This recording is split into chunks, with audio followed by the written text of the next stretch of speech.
and what pulled them along to their relative greatnesses in both business and life.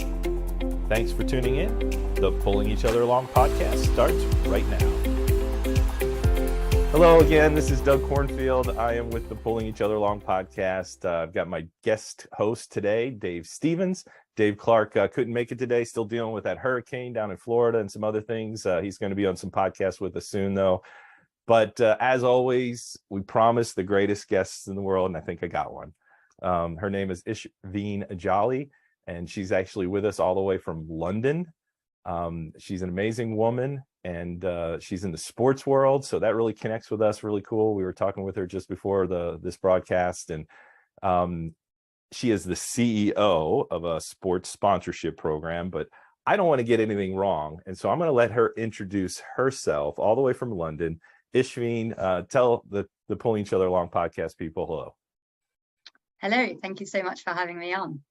Well, thank you. Well, tell us a little bit about yourself and what you do and the name of your company, and and then we'll get into some other deeper questions. How's that? Yeah, awesome. Thanks so much. So, as you said, I am the CEO co-founder of a platform called Open Sponsorship.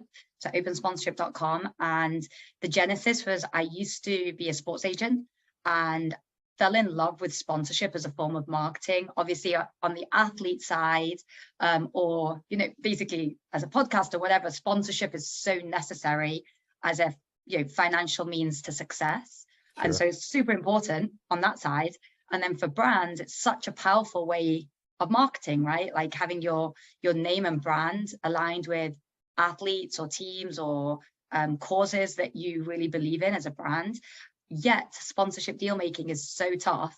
It's all about who and chance meetings. And I kind of thought, in a world where you can get married online, you can find a house online, you literally you book your travel online, like everything is done online.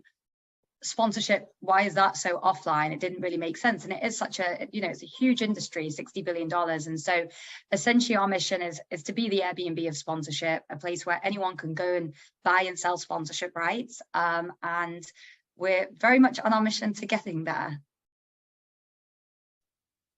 Ishveen, I was wondering, tell us a little bit about your background coming into this world, because again, it's a very male-oriented world, and the battles that you had to come.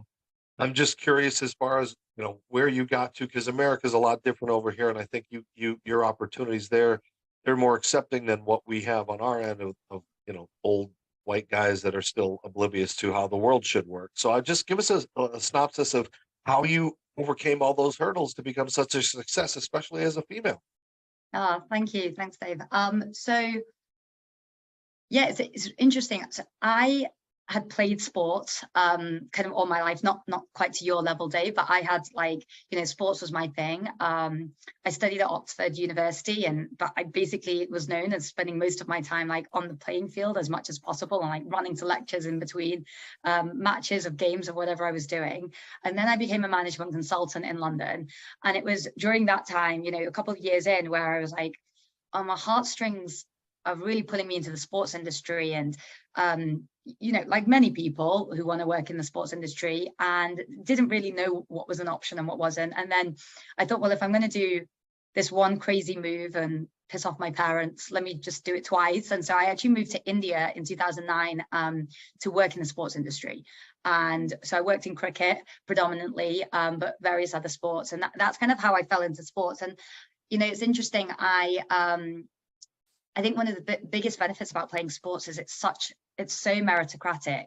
We were talking about your story, Dave. If you've got the skills, doesn't matter, and the perseverance, you'll make it happen, right? So whether male, female, old, young, able-bodied, not able, disabled, whatever it may be. And so I suppose I'd never really seen my gender as a hurdle, because mostly when I reflect back, because of sports, it was, I've got long hair and I was very geeky, I wore big glasses, but if I was on the field and I was doing the best, I get picked and I get the ball or whatever else. And so it was fast forward then, I actually moved to America in 2013, and I started the company. So our company is predominantly based in America, and I lived in New York for 8 years, and it was actually in America that the idea came about. And it was because I was such an outsider that I was like, how does anyone get anything done here when if you don't have the connections? And I think America's a great place to start a company, to be honest. It really is like the land of opportunity. Now, of course, it was really hard being an outsider, being a woman, being ethnic, like looking young and all of that stuff. But if there's a place that's going to give you a chance, I would say it's America. So hard, but fulfilling, I suppose. Well, I personally, I love that. I love that you didn't look at it as a hurdle. You just went and did it. And I think that's what Dave Clark, Dave Stevens, obviously they had some pretty significant limitations, but they didn't let that hold them back. And, and of course I'm a little, not envious, but excited that I'm getting to meet you, because I feel like we have so much to learn from you, because this sponsorship thing is very, very difficult. And from my perspective, with what we do at Disability Dream and do our sports camps with professional teams, and we get hundreds of families involved in these things. And, and I got Dave Clark and Dave Stevens, these two iconic athletes that get to come to my events, but it's still so difficult to get that sponsorship money. And so I look forward to meeting with you even after this, because if you can help us with that, that's a huge hurdle, because, I'm trying not to be boastful here, but what we bring to these families is really great. And we want that to go on way beyond our existences even. And, and you don't do that without funding and without money. That's just the bottom line. It's sad, but it's true. And, learning from somebody like you could just be golden for us. Yeah, thank you. Hopefully. So this is the Pulling Each Other Along show. So can you think of like a hurdle that you actually did hit that created a moment where this is what pulled you along, or a person that pulled you along, or a thing that pulled you along in your life? Gosh, so many. I mean, I think part of running a startup is that you solve one problem and you basically face the next, and I think the job of an entrepreneur is basically to solve problems and keep going, even though the odds are completely stacked against you. Sometimes when you think about it, like, why do you think that you can create something no one else has done before, or that doesn't exist? And it's a little bit crazy. I'd say same like an athlete. You think that you're going to play in the NFL when that's everyone's dream, and why do you think you're going to do it? And so I think it's a lovely question, and it's interesting. I think people sometimes ask me, like, do you have a mentor? And I think each period of where you are, you need different people to support you. So you're constantly looking for people around you to help. And I'll give you a great example. Obviously, we're going through a bit of a tough economic time, and we had a tougher quarter than expected. And we were actually in Siesta Key, Florida last week for our company offsite. And I was going into that thinking, all right, how do I speak to the team in a way that motivates and doesn't scare, yet lets the transparency and makes people realize like performance needs to be a bit better. And, that's one of the biggest challenges, right, for leaders. And so as I sat there in isolation thinking about this, I reached out to various different people, whether it was like clients of mine who I trust or friends who are founders, to be like, what would you do in this situation? Have you been in this situation? My board member. And I think I would say to people that as long as you constantly have a network of people around you, at any point in time, someone may be relevant to help, and vice versa. And you might not, for example, right now, Doug, you might say, well, I need help with sponsorship, and so I'm a good person for you to chat to. Once you've solved that, the next thing you're going to need is probably more hiring help, because you've now got money. And then you might want to speak to someone else who's like, all right, how do you hire well?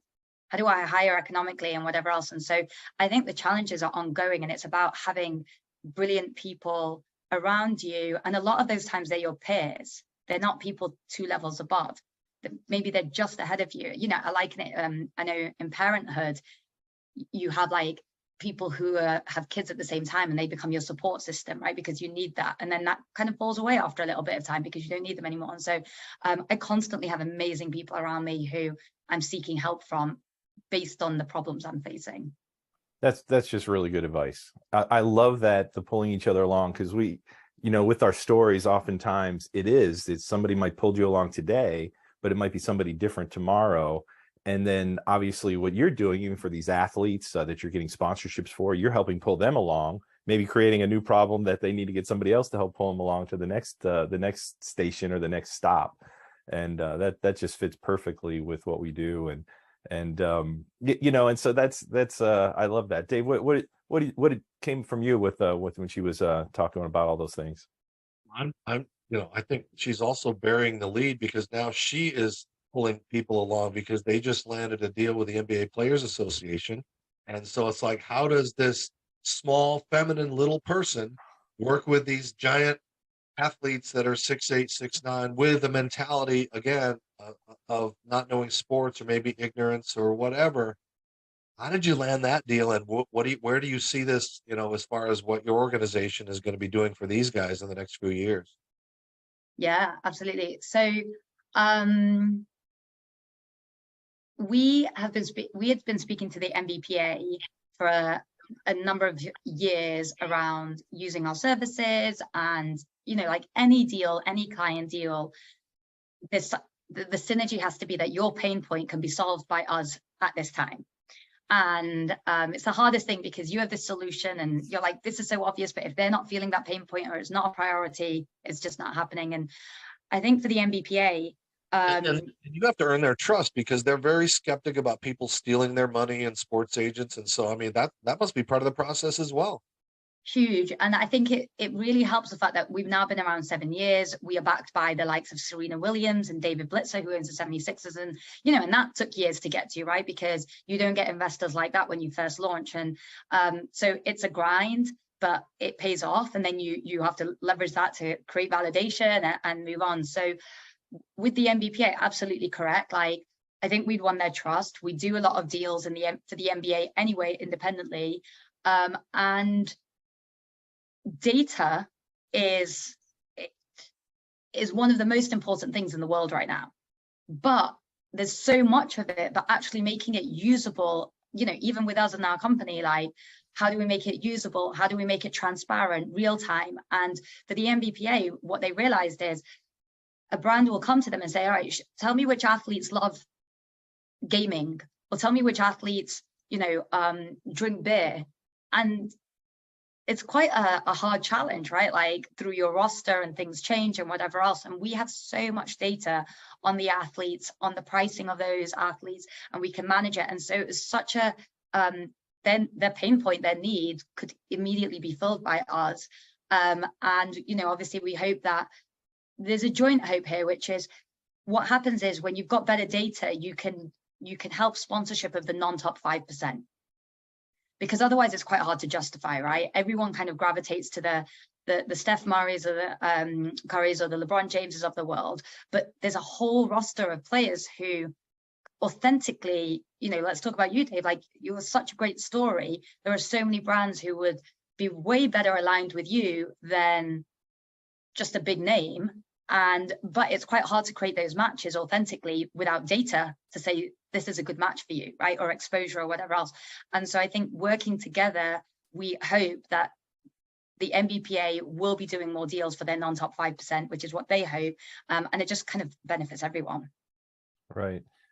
No, I 100% agree with you. And it's just so difficult to get to those levels. And it sounds like you've cracked some doors open that is pretty amazing. So kudos for you. I mean, that's just tenacity. You're still young. I'm sure you're trying to grow your business to higher heights. I love that you're not necessarily targeting the LeBron Jameses, and you're going after, even you said Paralympian athletes that you're working with, and we know some of those. I've got a couple of those friends of myself.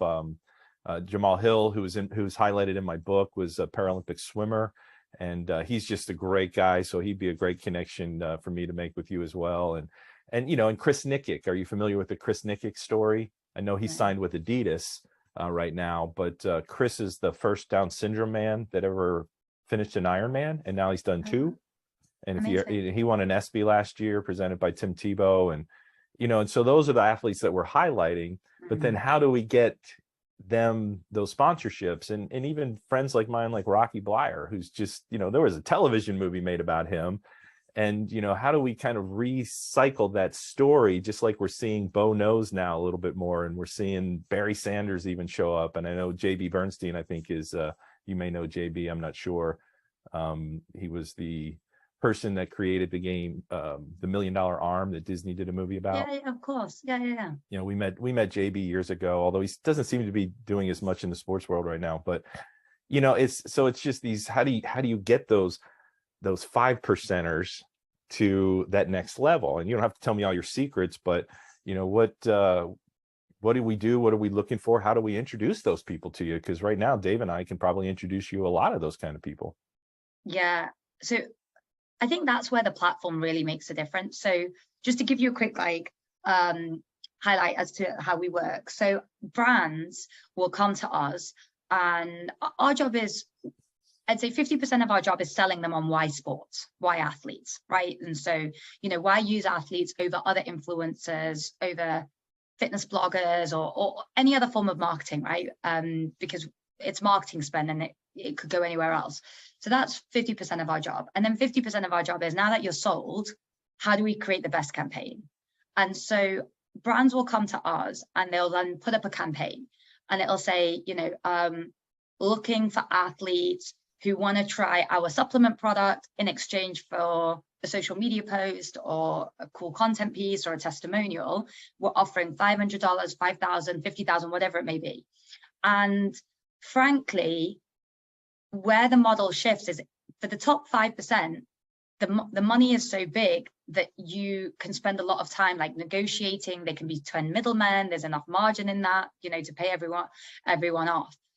When you're talking about a $500 deal or a $1,000 deal, now that can move the needle for a lot of athletes, right? Especially if you're just talking about a social media post or something like that. And especially if you like the product. So it's going to help you anyway, or it's something that you might purchase anyway. But what happens is the athlete or the athlete's agent has to do a bit of the work, because these deals have to be done at scale. And so where our platform comes in is, athletes or their agents will sign up, they'll create an account, a bit like a LinkedIn or a dating profile, and then they will apply to campaigns saying, hey, you know, I rep Dave Stevens, these are all his accolades, he would be a great fit for this because, you know, he obviously has to take supplements to keep healthy, and he's got, you know, and we've got a lot of data on like, what's his Instagram like, what's his engagement like, what's his demographic following. So basically it's the combination of, there you are, exactly, that's all we need. So I'd say it's the combination of our platform giving the functionality to do it, combined with the athlete or the agent making an effort. And that is where the golden, like the difference is made. If Dave was like, yeah, just call me when there's a deal, that's not going to work out, right? That's what LeBron James can do, that, or Serena Williams. But like, we do need, no offense, Dave, you're awesome, but we need you or your agent to like be active on our, and we've built like a brilliant mobile app. You can literally swipe right and left on deals. It's really easy to apply, and it is fun, but it's almost like recruitment, right? Like, you have to make the effort to like apply for the job. It's easier to do it than ever before. You still have to make the effort. And I think that's what we're seeing, is the athletes are incentivized. The athletes are a little bit savvy. And, you know, we've got athletes who say it's part of their morning routine. They wake up every morning, they have their coffee, and they look at new campaigns on our site, apply to some, and, you know, we're supplemental income for them. Javine, how much has your world changed, especially recently, given you can see a guy like Kanye lose $1.5 billion overnight for doing something stupid? Most of the professional athletes, people handle their social media, but the lesser, and I don't mean lesser in a bad way, but those lower ones kind of do their own stuff. So is there now a new education on their brand not to do things, say stupid things, share things, stuff like that you didn't have to think about 5 or 6 years ago? Yeah, it's a great question. I think we always had to think about it because, you know, back in the day, there was like if they beat their wife up and then they get in trouble. I think the thing being is that now, A, it's more public because of social media, and B, back in the day, it was like, you know, if someone was like physically violent or, you know, did something, but now it's like you said, it's political. It could be swearing. And so I think it's interesting.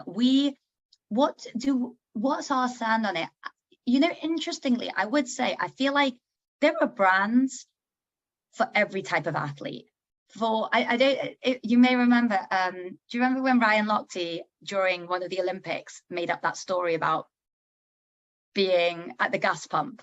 And he mostly got dropped by most of his sponsors, but a couple of people picked him up because they wanted to create the story around him being a bit of a bad boy, and there was like some fun messaging.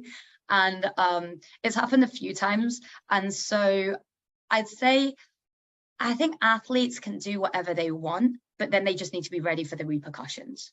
So if you want to go out there and be super political, great. Know that you maybe turn off a few brands, but I would say stay authentic to who you are. Obviously, Kanye is an extreme example because there is the line of like what's just wrong or right, and you know, whatever else. But we do get us like, oh, you know, even swearing. Like we've got athletes who swear a lot, and that's part of their jam. And there are brands who also swear, right? And so I think I would say authenticity is bigger and better than anything else. So you wouldn't recommend I start doing my podcast without my shirt on or something like that to draw more attention, right? Well, see, the thing is, if that's authentic to you, Dave, then you know we could find you like a tattoo parlor that wants to tat you up, and you know. There you go. We can, you know, Dave will join all the nudist beaches and scare everybody away. Exactly.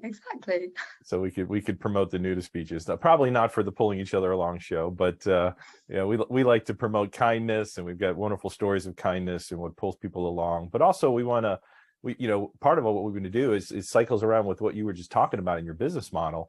Is you're not just trying to pull somebody along, you're trying to get them to pull other people along and even themselves along. Because you know, we say there's a time to pull, but there's also a time not to be pulled, when you could be pulling yourself. And so it seems like you've married those two concepts that we're trying to highlight with our Pulling Each Other Along podcast and presentation, and even our, you know, our business model, what we're trying to teach those that we serve at our disability baseball camps. Because sometimes people in the disability world, they won't try something because they think they can't do it. And we want to say, no, at least try those things, see what you can do, go after it. Find out how high you can take it, even if it seems absurd, like playing professional baseball on crutches or playing professional baseball without legs. And that seems absurd. Or a couch potato, like I just mentioned, Chris Nikic, he was a couch potato. He couldn't even run a half a mile. And his father got him in a program, which I think is going to be very marketable, by the way, 1% Better, where he took his son through this program to not just be able to run a couple of miles, but to finish an Ironman in the time limits. You know, simply amazing. Now he's running, I think next year he's running all 6 major marathons, picked up a sponsor, all those kind of things. And not that everybody's going to get the sponsorship, not everybody's going to play professional baseball or pay, you know, or professional football or whatever, but let's see how far we can take things, and not let our limitations, our challenges hold us back. Yeah, you know, it's so interesting. I actually hear this a lot from smaller athletes who are like, well, you know, no one's going to want to sponsor me. And I'm like, well, you know, obviously are they going to sponsor you for 100,000? No. But like, could you get through us like 10 deals per month for $500? Like, yeah, like there, and I think that, like you're saying, it's about,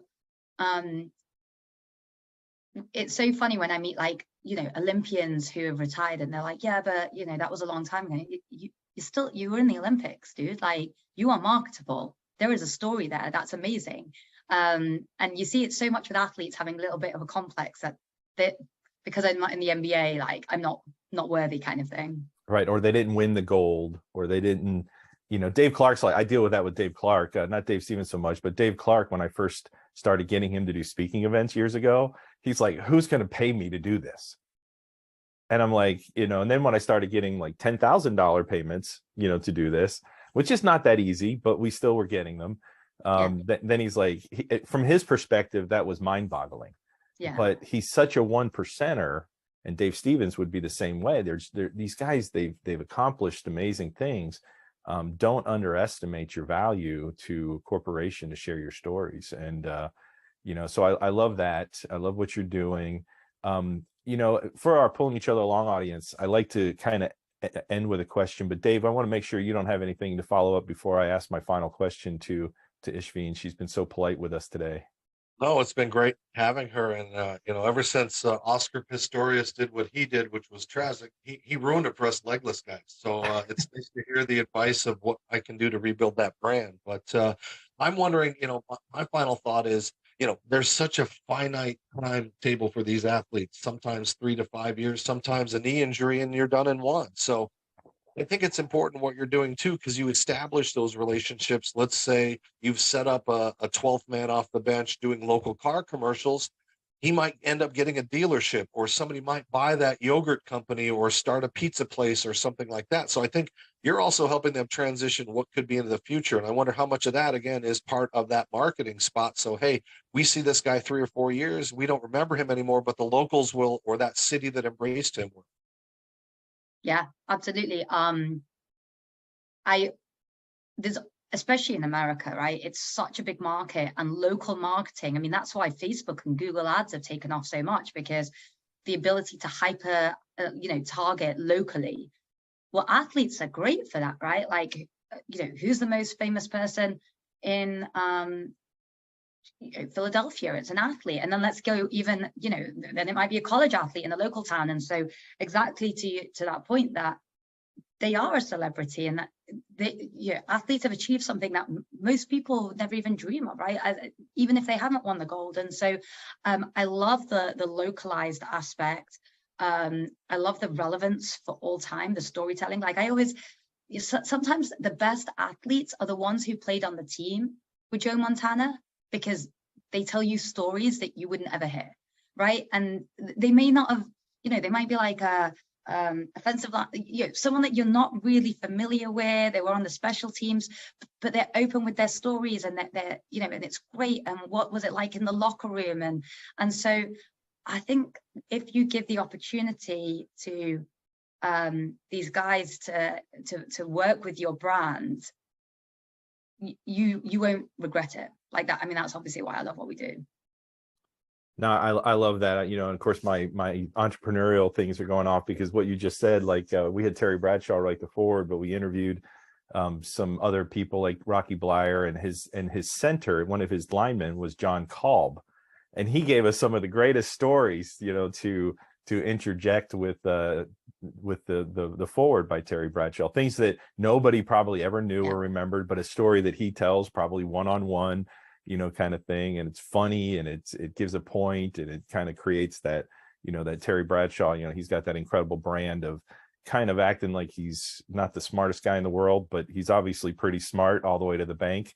He's done incredible work for himself. And if he's a quarterback, he was completely intelligent, not a position where you can't have, a high level of intelligence. But I'd love to get into more of the stories, but if there is one thing that you would want to share with an athlete that could help pull them along in this journey of sponsorship, what would that bit of advice be? I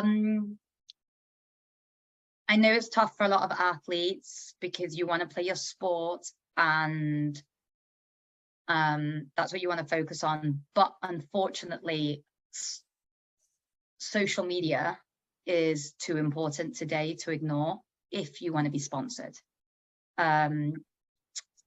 Pick a channel. You don't have to do everything. You don't have to be on Twitter and Facebook and YouTube and Instagram and TikTok. Pick the channel that appeals to you.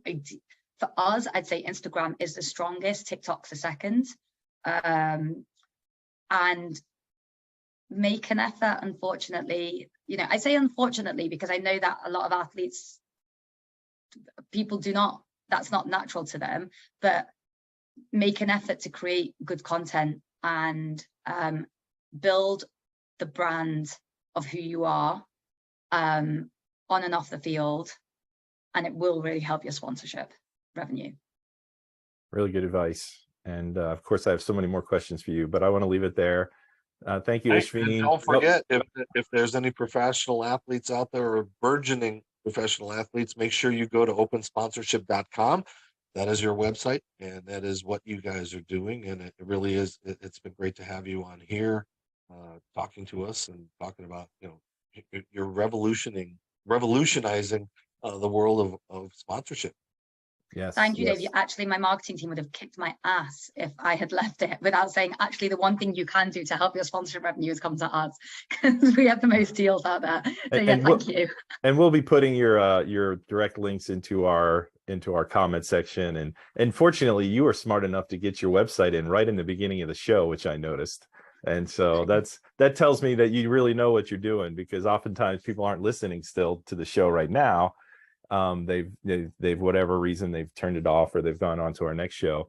But definitely do check out her website, check out the comments, let us know how you love this show, do a review. Our podcast is growing, and so we appreciate that, and appreciate Dave Stevens, Dave Clark, the Pantheon, who helped sponsor us to get our numbers up, and so many things that are happening to make that people are helping pull us along. And of course, our hope and dream is that we're able to do more and more sports camps for kids with limitations and challenges throughout the year with professional and collegiate teams. When Ishveen sees our content and she goes and looks at our stuff, I think we'll be signing a big deal. So we'll be looking for that. I think that's really possible. You got to see some of the content that Dave helps us create. We actually just missed each other. You said you were in the Keys. Yeah. We just did an abilities conference, which is for people with disabilities. And we did a baseball clinic there in Miami, just like what was that, a week and a half ago? I don't even know, but it all becomes a blur when you do all these things. So, and they want us to do more, but we got to get that sponsored, So it's another avenue for us to be out in the limelight, in a niche of highlighting these great stories of Dave Clark, Dave Stevens, but inspiring people is really our goal, and pull them along and let them know that they might have limitations, but they've got to try things and see how far they can take it. So for now, thanks for listening to the Pulling Each Other Along podcast. My name is Doug Cornfield, with co-host Dave Stevens and our wonderful guest, Ishveen Jolly. And thank you for joining us. Thank you. Thank you for joining us on this episode of the Pulling Each Other Along podcast. If you were inspired today, please share this episode and let us know in the comments section. Don't forget to thank and let those great people in your life know how they pulled you along.